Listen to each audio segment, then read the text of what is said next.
샘터 가족 여러분 안녕하십니까. 샘터지기 김덕겸 목사입니다.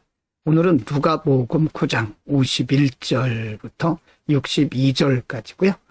오늘 본문은 예수님께서 갈릴리 지경의 사역을 마치시고 유대 지경으로 가시던 도중에 중간에 있는 지역인 사마리아 지역을 통과하실 때 사마리아 지역에서 일어났던 일을 기록을 하고 소개하고 있습니다. 사마리아 지역에서 어떤 일이 나왔을까요? 9장 51절부터 56절입니다. 51절 예수께서 성천하실 기약이 차감해 예루살렘을 향하여 올라가기로 굳게 결심하시고 52절 사자들을 앞서 보내시며 저희가 가서 예수를 위하여 예비하려고 사마리아인의 한 촌에 들어갔더니 53절 예수께서 예루살렘을 향하여 가시는 거로 저희가 받아들이지 아니하는지라. 54절입니다. 제자 야고보와 요한이 이를 보고 가로되 주여 우리가 불을 명하여 하늘로 쫓아내려 저희를 멸하라 하기를 원하시나이까? 55절 예수께서 돌아보시며 꾸짖으시고 56절 함께 다른 촌으로 가시니라. 예수님께서는 사마리아 지역을 통과하시기 전에 제자들을 보내서 그 지역을 준비하게 하시죠. 사마리아 지역은 우리가 잘 아는 대로 비정통파 유대인들이 사는 곳이기 때문에 유대인들에 대해서는 매우 비호적입니다. 협조적이지 않죠. 그래서 그들이 예수님 일행을 받아들이지 아니했다고 말합니다. 이런 반응에 대해서 제자 야고보와 요한은 상당한 분을 품게 됐죠. 예수님께 이렇게 말씀드립니다. 우리가 불을 명하여 하늘로서 쫓아 내려서 저희를 멸하라 하기를 원하십니까? 이들은 굉장히 분노한 상황을 예수님께서 말씀드렸는데 예수님께서는 도리어 그들을 책망하셨습니다. 그리고 아무 말씀 안 하시고 다른 촌으로 가셨죠. 제자들에게 제자의 삶이 무엇인지를 가르친 것입니다. 제자의 삶, 복음을 따르는 삶은 분노하고 보복하는 것이 아닌 거죠.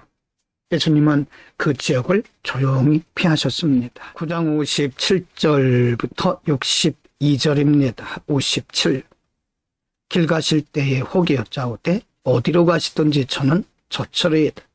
58절 예수께서 가라사대 여우도 굴이 있고 공중에 새도 집이 있으되 인자는 머리 둘 곳이 없도다 하시고 59절 또 다른 사람에게 나를 조처라 하시니 그가 가로되 나로 먼저 가서 내 부친을 장사하게 허락하옵소서.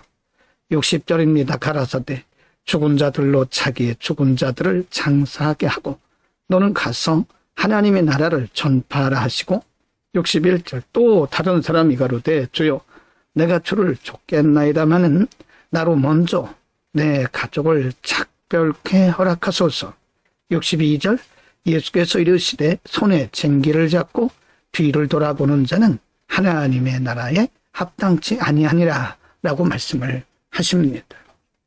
본문에 세 종류의 사람들이 예수님을 따르겠다고 자원하는 모습을 보고 있는데 58절에서 예수님은 제자의 삶이 공중에 새도 집이 있고 인자는 머리 둘 곳이 없다. 여우도 굴이 있고 공중에 새도 집이 있지만은 인자는 머리 둘 곳이 없다. 그 말은 제자의 삶은 이렇게 이 세상의 것으로 넉넉한 것이 아님을 가르쳐 준 것이고요. 59절에서는 한 사람이 말하기를 내가 주님을 따르기는 하겠지만 나로 먼저 가서 내 부친을 장사하게 허락해달라고 말하자 예수님은 죽은 자들을 죽은 자에게 장사하게 하고 너는 하나님의 나라를 전파하라. 즉 우선순위를 말씀한 거죠. 또 다른 사람이 말합니다. 내가 주를 따르긴 하겠지만 나로 먼저 가서 내 가족을 작별케 하소서. 예수님은 손에 징기를 잡고 뒤를 돌아보는 자는 하나님의 나라에 합당치 않다고 분명히 방향성을 가르쳐 주셨습니다. 제자의 삶은 윤리나 도덕이 아니라 삶의 자세, 방향성인 겁니다. 오늘은 예수님께서 갈릴리 사역을 마치시고 예루살렘이 있는 유대 지경으로 가시던 도중에 사마리아 지역에서 일어났던 일을 소개했습니다.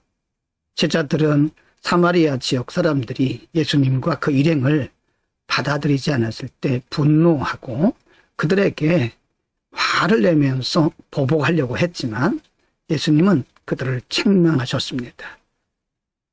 복음의 정신이 아니기 때문인 거죠.